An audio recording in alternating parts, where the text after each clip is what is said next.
Halo, Assalamualaikum warahmatullahi wabarakatuh. Apa kabarnya buat teman-teman semua? Semoga kalian selalu diberikan kesehatan serta rizki yang melimpah oleh Allah yang Maha Kuasa. Amin ya Rabbal 'Alamin. Teman-teman, seperti biasa, kali ini saya ingin berbagi cerita seputar anxiety, psikosomatis, maupun asam lambung. Teman-teman, sebelum kita berbicara lebih lanjut, alangkah baiknya teman-teman semua tonton video-video saya sebelumnya ya, biar teman-teman mengetahui tentang penyakit asam lambung, GERD, anxiety maupun psikosomatis secara utuh. Dan juga saya memohon kepada teman-teman semua, klik ya subscribe-nya sebagai motivasi bagi saya juga, agar saya rajin untuk berbagi kisah dan pengalaman saya seputar penyakit ini. Kali ini saya ingin sedikit menceritakan tentang sensasi-sensasi yang lucu, yang menurut orang normal tidak masuk akal ataupun terlalu lebay sensasi-sensasi ini ya teman-teman ya. Jadi mungkin sudah umum bagi teman-teman yang menderita penyakit ini, itu gejala-gejala yang muncul itu luar biasa banyaknya, gejala fisiknya ya, luar biasa banyaknya, dampak dari penyakit asam lambung maupun psikosomatis ini ya teman-teman ya. Jadi kadang-kadang kita memiliki penyakit ini teman-teman ya, sensasi-sensasi yang muncul itu di luar dari batas normal ya, kadang-kadang lucu, saya mengingatnya itu ya. Jadi beberapa sensasi-sensasi yang menurut saya lucu itu, yang tidak dimasuki akal itu ya teman-teman ya, setelah sekarang saya sudah kembali pulih atas izin Allah, sehat kembali. Pertama itu, kita itu mendengar, berita duka atau berita kematian, baik itu lewat musola ya, ataupun berbicara langsung, face to face dengan seseorang, mendengar kabar berita kematian kita itu teman-teman, luar biasa, seakan-akan saya itu tertindih oleh benda yang beratnya itu mungkin setengah ton ya, sesek dada itu, terus ngep itu teman-teman ya, seakan-akan itu pengen pingsan teman-teman ya.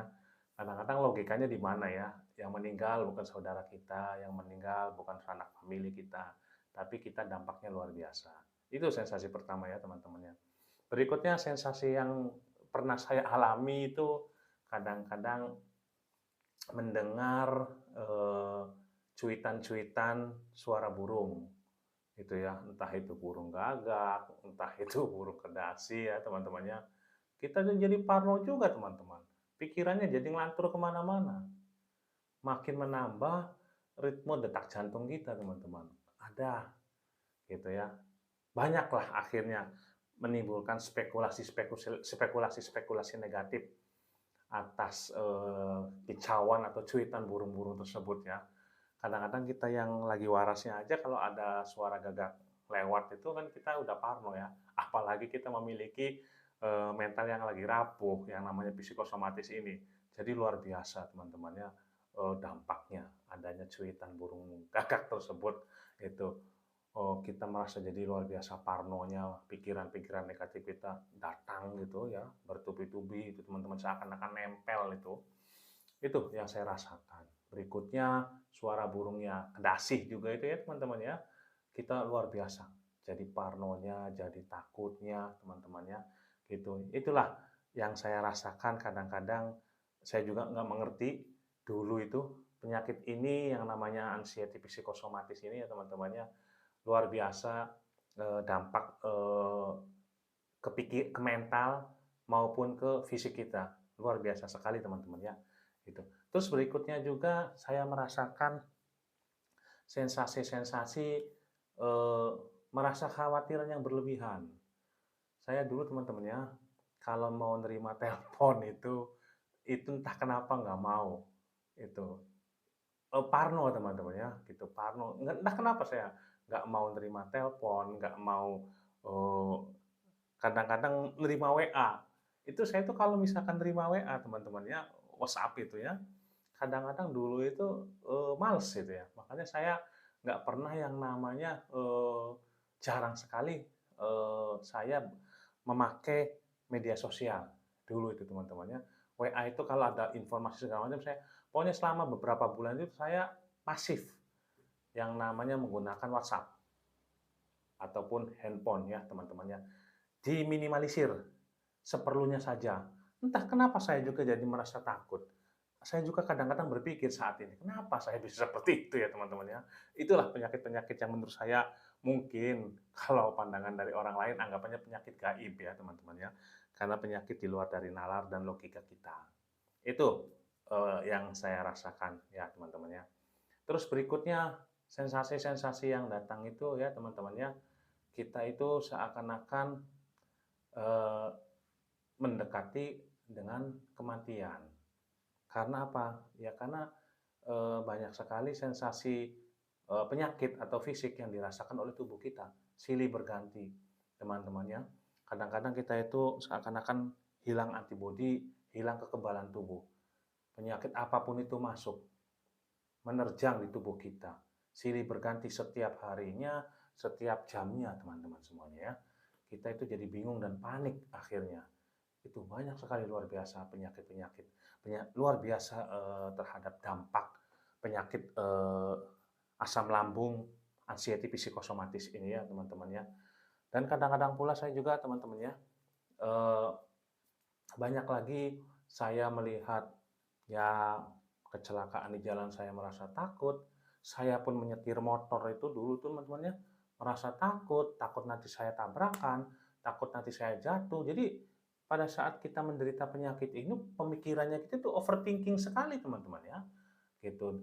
Merasa posesif sekali, merasa melankolis sekali bawaan kita ya yang memiliki penyakit-penyakit yang memiliki penyakit anxiety psikosomatis ini ya, kita itu baperan teman-teman ya semua ya.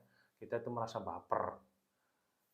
Jadi apapun itu yang ada di pikiran kita itu selalu yang terdetek itu hal-hal yang negatif. Merasa khawatir yang berlebihan.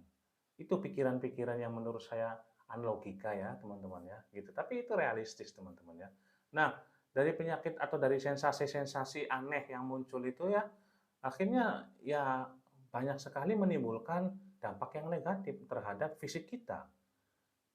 Dampak negatifnya kan mungkin banyak. Nah, mungkin saja ya kita merasa jadinya eh, kepikiran terus ya. Akhirnya insomnia, merasa ketakutan, kita merasa khawatir terhadap kekebalan tubuh kita merasa khawatir terhadap penyakit yang dialami oleh kita, mungkin kita akhirnya jadinya parno karena merasa banyak sekali penyakit, berpikiran yang macam-macam, kita bakalan mau mati, kita bakal mau meninggal. Itu teman-teman, karena penyakit ini emang realitanya seperti itu ya buat teman-teman semuanya. Jadi yang saya rasakan itu hampir semuanya itu memang real adanya, teman-teman.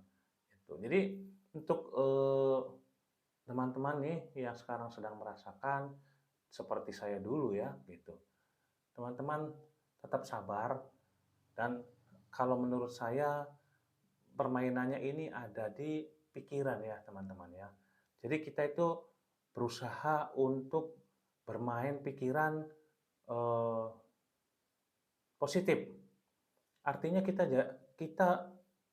kuatkan menjadi orang yang cuek, yang acuh, yang masa bodoh, teman-teman ya. Jadi kalau kita berpikiran ada orang katakanlah sirine ambulan seperti dulu saya mendengar sirine ambulan aja saya merasa takut itu ya. Jadi lucu, lucu teman-teman ya, merasa merasa saya itu kayak orang kadang-kadang kayak anak kecil ya, teman-teman ya gitu. Jadi kita itu tolong diinstal pikiran kita ya. Cara nginstalnya ya mungkin yang menurut saya ini kita ada beberapa ilmu yang menurut saya bermanfaat. Kita kembali lagi ke masalah self healing ataupun hipnoterapi. Itu untuk menginstal pikiran kita, teman-teman. Saya itu rajin sekali pada saat pikiran kita ya terkena penyakit psikosomatis ini, anxiety, itu ya kita rutin saya melakukan yang namanya self healing, olah nafas ataupun meditasi disertai dengan tapping, teman-teman. Tapping ya, untuk menstabilkan atau menginstal pikiran-pikiran kita yang mungkin katakanlah sedang kondisinya tidak stabil, itu teman-teman. Alhamdulillah, saya lakukan itu secara rutin ya teman-teman ya, gitu. Dalam waktu beberapa bulan, yang sensasi-sensasi tersebut sedikit-sedikit saya juga tidak sadar terbiasa kembali. Artinya normal lagi ya teman-teman ya, itu.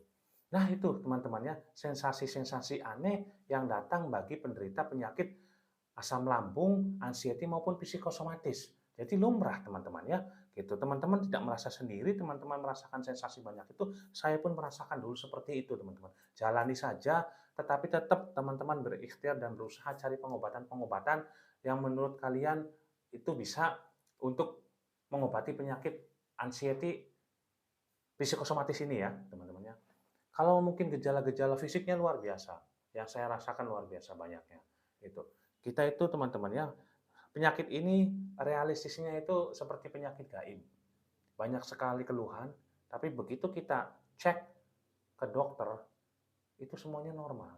Kita cek laboratorium, itu semuanya sehat. Itu semuanya normal, teman-teman. Kita itu merasa hilang kepercayaan. Kita itu bingung pada saat diterpa penyakit ini, kita itu mau sharing, mau konsultasi, mau ngobrol ke siapa. Kita ngobrol dengan orang terdekat, mungkin kita itu ngobrol sama orang yang sehat, yang belum merasakan penyakit ini, itu nggak akan masuk kita ngobrol itu teman-teman ya. Karena apa? Penyakit ini saya anggap penyakit lebay, penyakit gaib, penyakit mistis teman-teman ya. Karena apa? Realistisnya ada yang dirasakan oleh tubuh kita. Tapi begitu saya laporan atau berobat ke dokter, atau kita cek laboratorium, realitanya nggak ada. Sehat dan normal.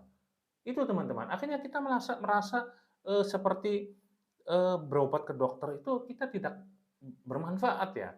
Akhirnya saya dokter yang satu ini masih belum bisa menemukan solusi, saya pindah dokter. Belum bisa menemukan solusi lagi, pindah dokter. Bagian daripada ikhtiar ya teman-teman ya gitu. Itu konsultasi ke dokter. Saya ingin menemukan ada seseorang atau katakanlah dokter yang benar-benar memahami tentang penyakit ini. Awal-awal saya mungkin sebelum saya ke dokter spesialis psikiater, karena saya tidak tahu kalau saya terserang penyakit ini, saya bolak-balik ke dokter ya, teman-temannya ke dokter yang non spesialis psikiater ya, baik ke dokter umum, baik ke dokter-dokter spesialis yang lainnya ya, ya belum ketemu jawabannya itu teman-teman ya, gitu. Akhirnya saya berusaha mencari lagi dan alhamdulillah ketemu dengan dokter spesialis psikiatri ini. Di situ alhamdulillah ketemu jodohnya dan atas izin Allah berangsur-angsur mulai pulih kembali. Itu teman-teman ya. Penyakit ini banyak sekali dampaknya, luar biasa dampaknya, terutama dampak-dampak negatif, baik dari pikiran, baik dampak ke pikiran kita maupun dampak ke fisik kita ya, itu teman-teman semua. Jadi jangan, sekali lagi jangan merasa bersedih hati. Hampir semua yang saya perhatiinnya, orang-orang yang terkena penyakit ini seperti itu teman-teman ya, gejala fisiknya maupun gejala sensasi-sensasinya. Kita itu banyak sekali kita sebut penyakit ini penyakit sejuta umat, ya, penyakit 1001 sensasi itu teman-temannya. Penyakit gaib, kenapa? Karena pada saat kita merasakan sensasinya itu luar biasa ada, nyata, real dirasakan oleh tubuh kita, tetapi begitu kita cek ke dokter atau begitu kita cek laboratorium, sehat semuanya kondisi badan kita. Aneh kan? Mungkin orang yang nggak tahu awal-awal bisa saja teman-teman mungkin kena gangguan mistis, ya, gitu. Realitanya seperti itu teman-teman ya. Tetap berusaha, tetap ikhtiar, nanti dengan sendirinya akan Anda menemukan solusinya. Pengalaman adalah guru yang berharga. Bagi teman-teman yang menderita penyakit ini, saya yakin dengan sendirinya Anda akan menemukan jalannya dan Anda akan bisa keluar dari penyakit ini. Insya Allah atas izin Allah Anda bisa sembuh kembali. Itu teman-teman ya. Jadi itu saja teman-teman sedikit eh, berbagi pengalaman pada saat dulu saya terkena penyakit asam lambung, anxiety psikosomatis, tentang gejala-gejala sensasi, pikiran yang unlogika, tidak logika, yang menurut saya itu mungkin gaib ya gitu. Karena gaibnya apa? Menurut saya itu setelah saya sekarang sehat, nggak masuk di akal, itu teman-teman ya. Jadi itu saja mungkin teman-teman, sekali lagi tetap semangat bagi pejuang asam lambung, anxiety psikosomatis.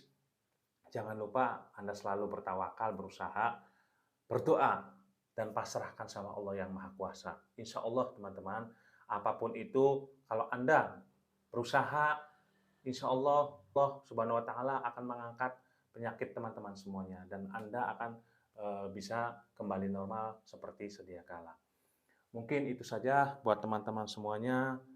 Tonton terus tayangan-tayangan video saya, baik yang sebelum-sebelumnya, biar bisa mengikuti kisah dan perjalanan saya.